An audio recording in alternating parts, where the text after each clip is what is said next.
The primary function of the Draeger Merlinentry control board is to provide the facility which will allow the incident commander to monitor breathing apparatus wearers whilst those wearers are working within the risk area. The board is used in conjunction with the Draeger PS7000 breathing apparatus set. Whilst the board has the capability to accept 12 tallies, it should be noted that the entry control operative is never expected to monitor more than 10 wearers. Hence, the bottom two slots are coloured blue, which denotes that they are space slots, which may be used in the event of any of the other slots failing to read a tally. At the bottom of the board is the brigade name. Also, the service ID, in this case number 30, which is the ID number allocated to all boards within Mid and West Wales Fire and Rescue Service. Finally, we have the unique number, in this case 34, which is the individual number of each board. The board itself is splash proof and should therefore be kept away from any heavy risks of moisture. For this reason, it comes equipped with a waterproof cover.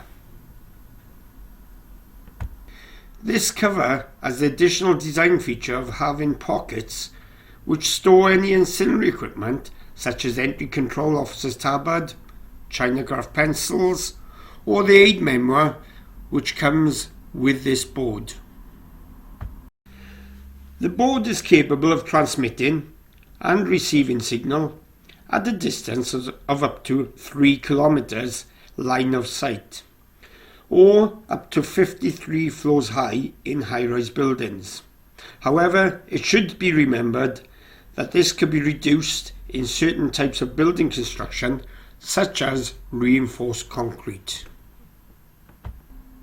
In order to be able to transmit and receive, the board has to have a built-in antenna. This can be seen here, arrowed in the picture. In order to maximize the strength of the signal, the board should always be positioned so the antenna points in the general direction of the risk area where the wearers are. It is also important that the operative does not hold on to the antenna during use, as body contact could interfere with the signal strength.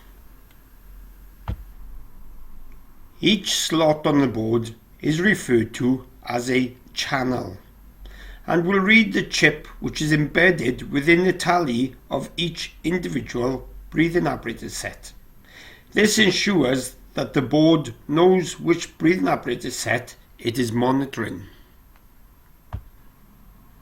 In the top left-hand corner of the board is the speaker which will give off an audible alarm which is designed to alert the operative to certain information on the board which may be critical.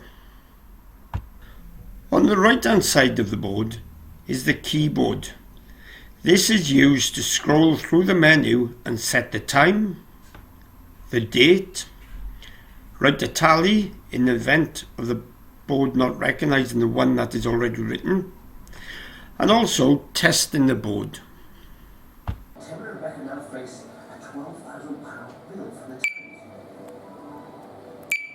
Which means 3/4 of the 90 has gone getting the utilities up and running.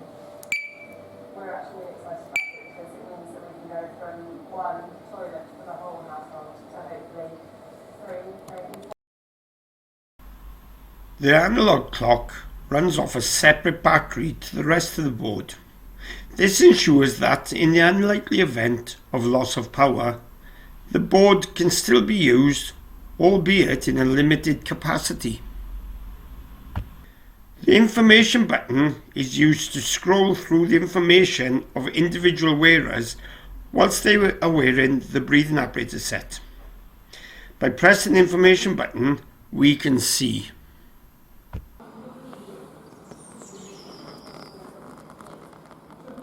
The time to whistle.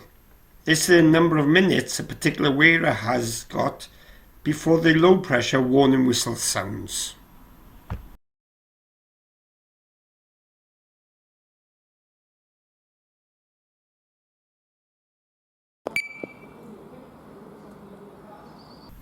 We can also see how much air each individual wearer has remaining in the cylinder. And we can see how many minutes has elapsed since that particular wearer started up their breathing apparatus set.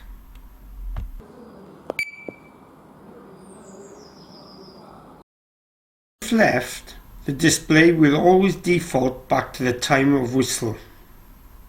This will be confirmed by the green light to the left of the information button being illuminated.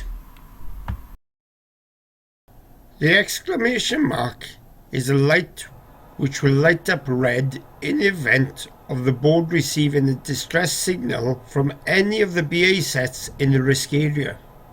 It is worth noting that this may light up even if the BA set sending the signal is logged on to a different board and operating from a different sector. If a distress signal is manually activated from a set that is logged in on this board, then it will be confirmed by this light illuminating.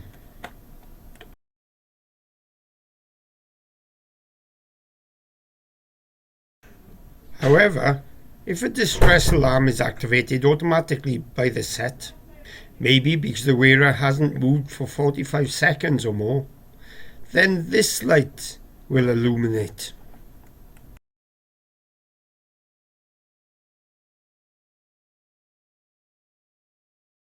In any event, an activation of a distress alarm will always be backed up with an audible alarm from the board which will prompt the operative to examine the board.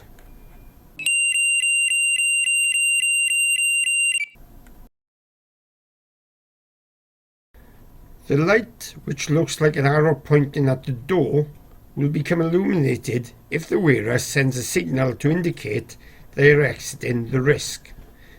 The wearer does this by pressing the right-hand button on the bodyguard.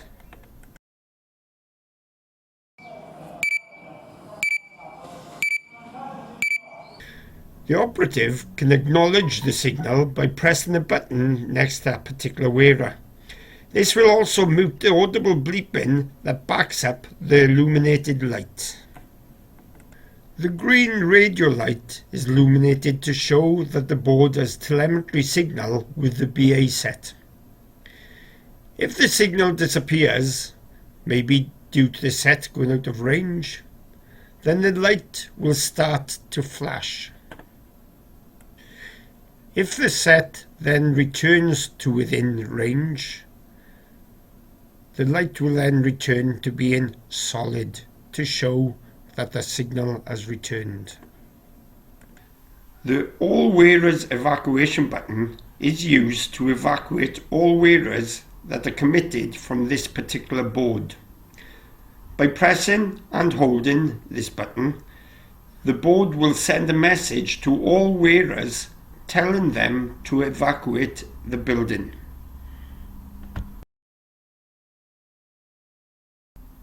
The Selective Wearer Evacuation button is used to evacuate individual wearers. By pressing and holding the button, this will send a signal to the individual wearer, letting them know to evacuate the risk area.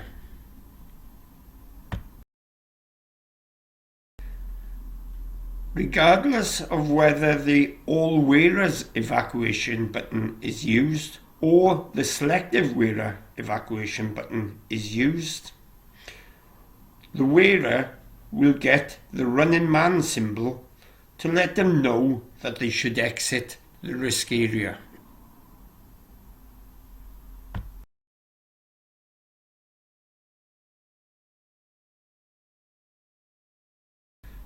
On the back of the board, we can see the access panel for the rechargeable batteries which power the board. These batteries are only to be accessed by a qualified engineer. The batteries will last up to 8 hours without needing to be recharged.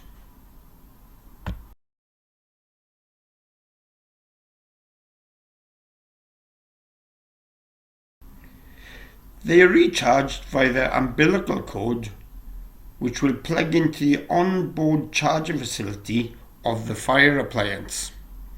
It is important to note that the board will only charge when the fire appliance is plugged into the charging facility in the fire station. This is to avoid the batteries of the fire appliance becoming drained.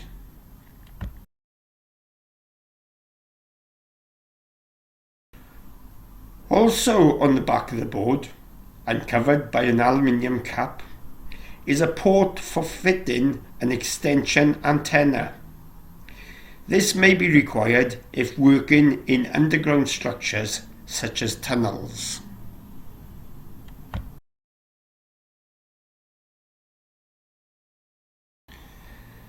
The board comes equipped with a tripod stand, which is especially manufactured to support the board.